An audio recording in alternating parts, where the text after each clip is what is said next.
It's a brilliant question, and I still haven't, I don't think I'll ever, get to the real answer, because so in the team in Sheridan's, the sports team in Sheridan's, there's about 13 of us, 1-3, and to some extent we're quite similar in our mindset, and in so many other ways we are so diverse as well. And I took a lot of inspiration from, again, a great book that I've tried to put into practice a little bit. You might have heard it, called Surrounded by Idiots. It has nothing to do with the audience that we have today. Just the panel us, member. Just us. Yeah, got it. The author talks about, it's simplified version, but 4 different types of personalities, where you have the sort of red alphas that don't mind conflict, will run over people in order to get things done, to the yellows, who are the life and soul of the party, sociable, love being outgoing, but are terribly flaky, to the sort of greens, who are the worker bees, the collaboratives, the people that like working together, to the blues, who are basically the autistic accountants that like the detail and the real thing, and don't like to be rushed, and all of those things all in. And so part of my job as well, in truth, is how do you bring a team together that marries some of the same types of ideas and that complement each other? The short answer is, you will never be able to do it perfectly. You'll never be able to do it that well, because human beings are human beings. The short answer that I've felt from a teamwork perspective a lot of the time is, the longer you leave something to fester, the worse everything becomes as a result. So we have this thing a little bit where it's like, if someone's pissed off, can I say that?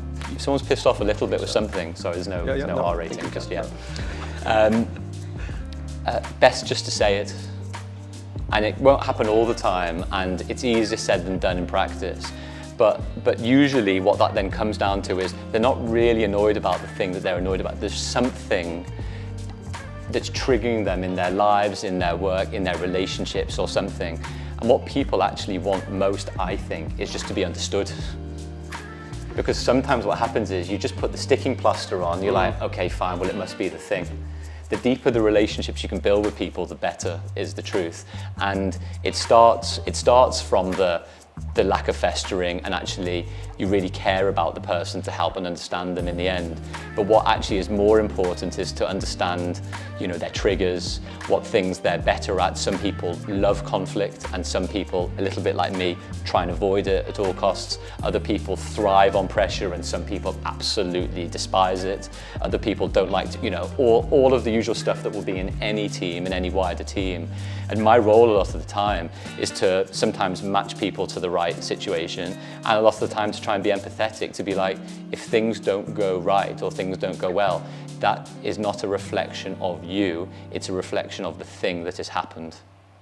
And it's sometimes very difficult to separate out as an identity the thing with the person, because everybody, for whatever reason, feels like if I do something wrong, it's a reflection of me as a person. So I think that's actually the thing that's quite difficult, which is feel that you're in such a strong place with the person within the team that, great, things might not go perfectly, but that doesn't mean you're going to be fired. That doesn't mean that I don't think you're a great person because we've recruited you. It's the opposite. It gives you the confidence to feel a little bit more vulnerable. The vulnerability within reason, we talked about that a little bit, to be like, I think I didn't do great on this one because of this, and I think I can do better because of that. Otherwise, you brush it all under the carpet, it festers, you go for another day, and the same problem just arises later down the line. Very good. So, on teamwork,